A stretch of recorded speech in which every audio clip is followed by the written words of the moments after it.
The main evening news, first on BBC One, with Michael Burke. The biggest transatlantic deal in history will merge BT with an American company to create a giant corporation worth more than £30 billion. Another Guy Fawkes death starts a campaign for tougher controls on fireworks. And Blackburn back from the dead with their first win of the season.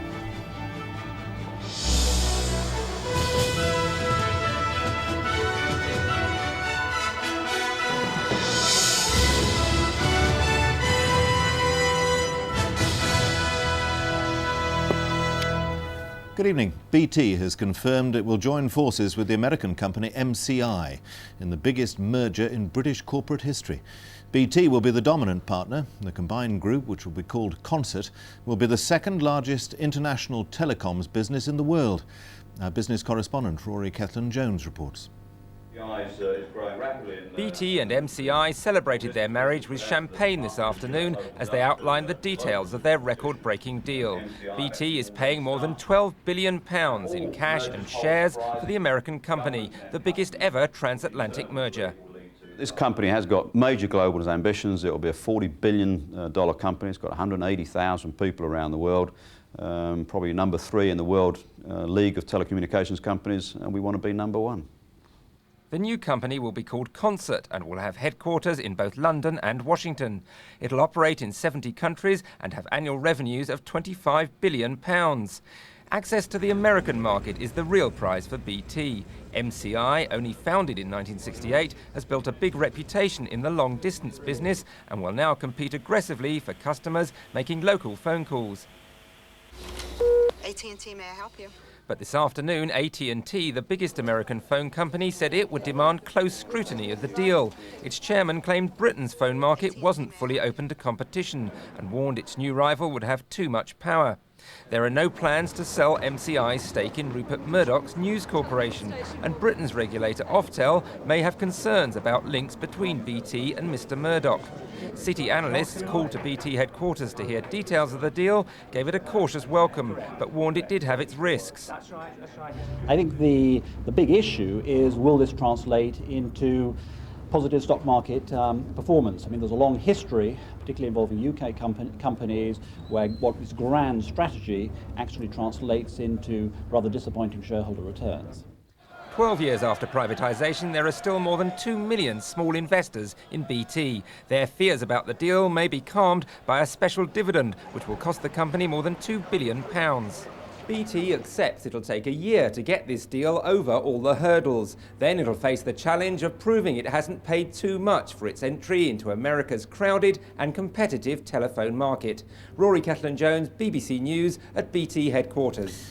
Safety campaigners have called for tighter controls on fireworks after 2 deaths in accidents this weekend. A man was killed last night in Kent when a mortar-style firework exploded in his face. Prayers were said this morning in High Wycombe in Buckinghamshire for the primary school headmaster who died yesterday. Friends, pupils and well-wishers gathered at the Holy Trinity Church to mourn the death of headmaster David Hattersley.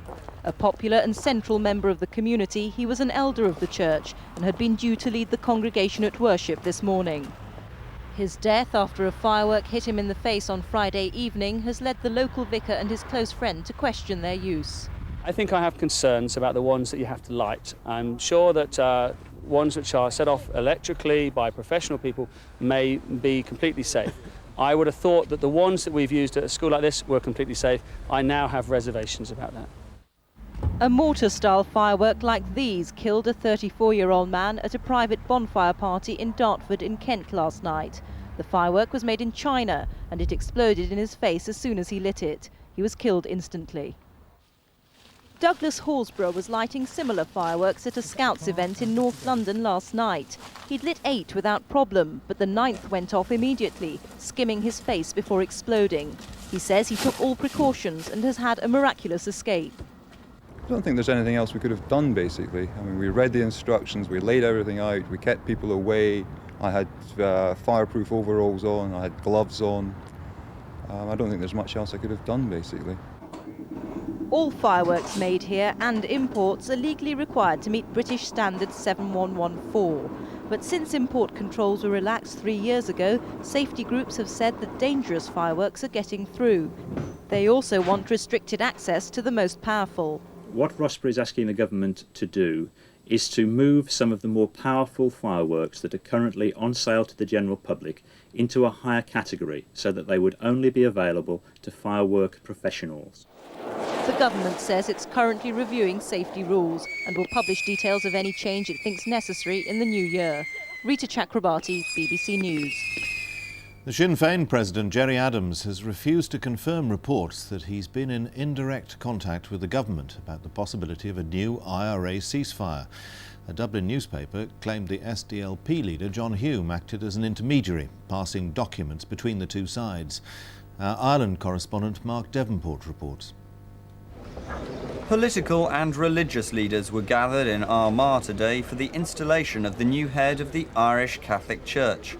As successor to Cardinal Cathal Daly, Archbishop Sean Brady is certain to be one of the key players in the future political process in Northern Ireland.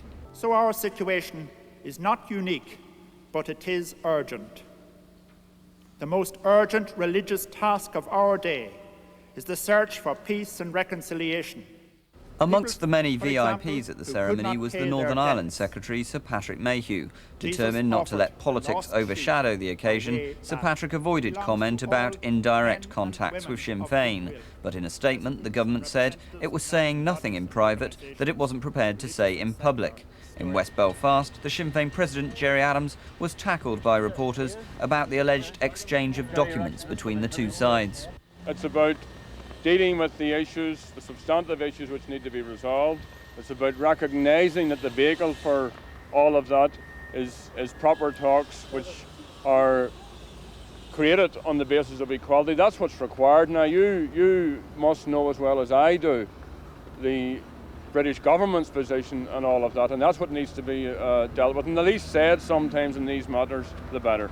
Angry unionists say they intend to raise the matter with ministers. Everybody knows that this government will do whatever this government has to do and whatever Sinn Féin IRA tell them to do. And that's a sad reality of life in Northern Ireland, that there is nothing that the IRA can do. There is no deed that they cannot sink to, that the government will not still at the end of it be prepared to sit down and talk to them. Today's reports of indirect contacts between Sinn Féin and the government may be a sign that there's more movement in the undergrowth of the peace process than there appears on the surface. But observers will require a great deal more detail before they can say with any certainty whether these efforts are likely to yield results. Mark Devonport, BBC News, Belfast. The Prime Minister has paid tribute to Barry Porter, the Conservative MP for Wirral South, who's died aged 57. He'd been ill for several months. Mr Porter, who became an MP in 1979, had a majority of just over 8,000 at the last election. His death reduces the government's Commons majority to 1.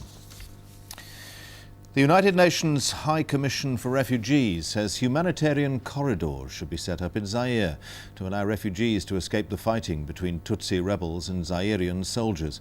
Today, 500,000 people fled the Mugunga camp near Goma and are heading further into Zaire without food or water supplies.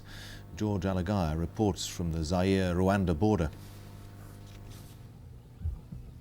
It's hard to imagine that behind this picture of peace and tranquility lies a tormented and wretched people. Eastern Zaire is like some vast no-man's land where authority lies in the hands of people hitherto unknown.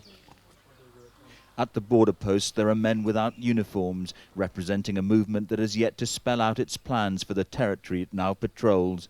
All there is to go on is what the refugees who come over tell us.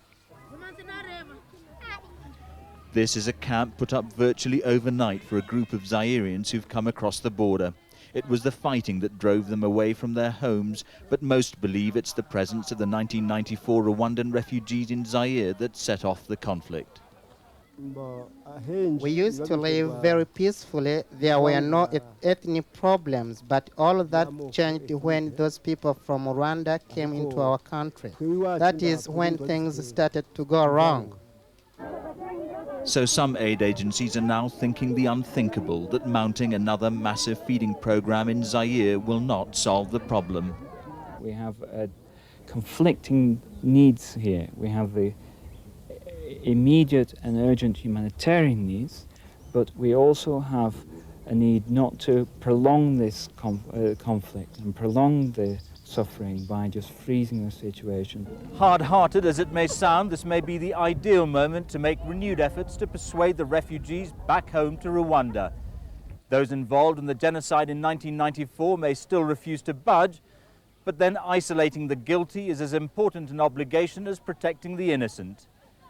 George Alagaya, BBC News, Gisenyi on the Rwanda-Zaire border.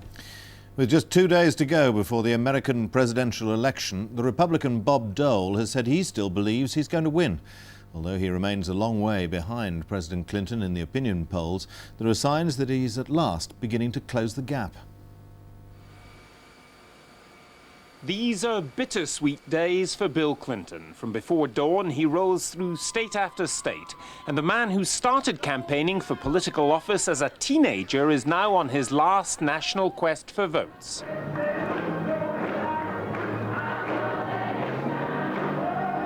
While the polls seem to be narrowing, he remains comfortably ahead, preaching in a black church in Florida, a state no Democrat has won for 20 years. Mr. Clinton presented himself as the candidate of racial harmony.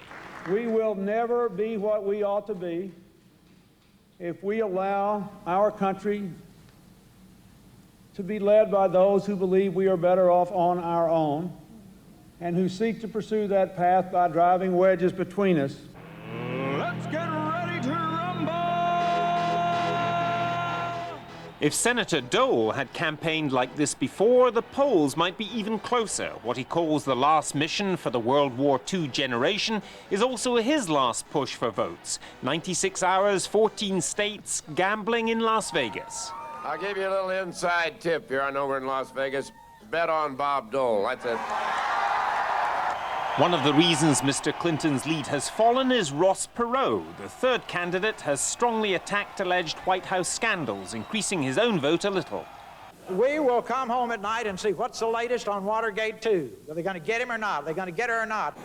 Senator Dole, therefore, promises the mother of all political upsets. President Clinton, who's led this race every week for 9 months, does not appear to think so. Gavin Esler, BBC News, Washington. Here, Newcastle have gone back to the top of the FA Carling Premiership after beating Middlesbrough by 3-1.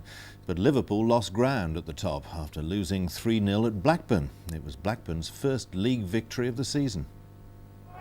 Bottom of the Premiership, without a win and without a manager. But this was more like the Blackburn team which won the Championship 2 seasons ago. Chris Sutton's third-minute penalty was the prelude for a first half in which Blackburn peppered the Liverpool goal, making a mockery of their league position. Their reward came after 24 minutes with a second goal as Kevin Gallagher's teasing right-wing cross was converted by Jason Wilcox. Quite simply, Liverpool were never allowed to settle into the game, and a third goal and a second for Chris Sutton completed an emphatic victory. Blackburn stay bottom, but not on this form for long. Liverpool's defeat was warmly received at St James's Park, where Newcastle went ahead against Middlesbrough when David Ginola's trickery won a penalty. Middlesbrough had already complained about Ginola exaggerating the effects of tackles earlier in the game, but this time their protests went unheeded and Peter Beardsley confidently put Newcastle ahead shortly before half-time. Behind the goal, Beardsley's son joined in the celebrations, but Middlesbrough remained a potent threat to Newcastle's ambitions until the second goal 21 minutes from the end. A long clearance eventually reached Beardsley, who responded by steering the ball past Gary Walsh. Now, with victory apparently assured, Newcastle seemed more comfortable, and soon it was 3-0 as Robert Lee's shot deflected past Walsh. A late consolation for Middlesbrough mattered little. Newcastle were back on top of the league. Duncan Jones, BBC News. In the main news again tonight, BT has confirmed it's joining forces with the American company MCI in the biggest merger in British corporate history. That's all from the BBC Newsroom tonight. Good night.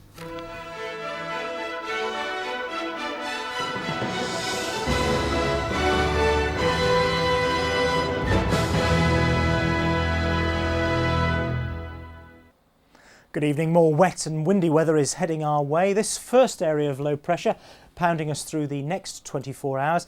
This second one heading toward us for bonfire night.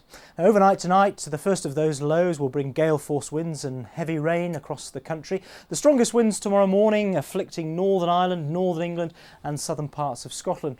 Now, there is a chance of brighter showery weather for a time in Northern Ireland and central parts of Scotland, but the rain returning later on during the day. And still some more severe gales to come in that part of the British Isles, the wind direction turning to a more northerly later on during the day. The strongest winds in the north tomorrow, gusts of 70 miles an hour, further south gusts of 50 to 60 miles an hour. Slightly different story for England and Wales, because once the morning rain clears away, brighter weather moving in, but these strong winds quickly blowing these blustery showers across, and one or two of them could turn out to be heavy and thundery. But if we take a look at the temperatures, as you can see, for most of us, still mild.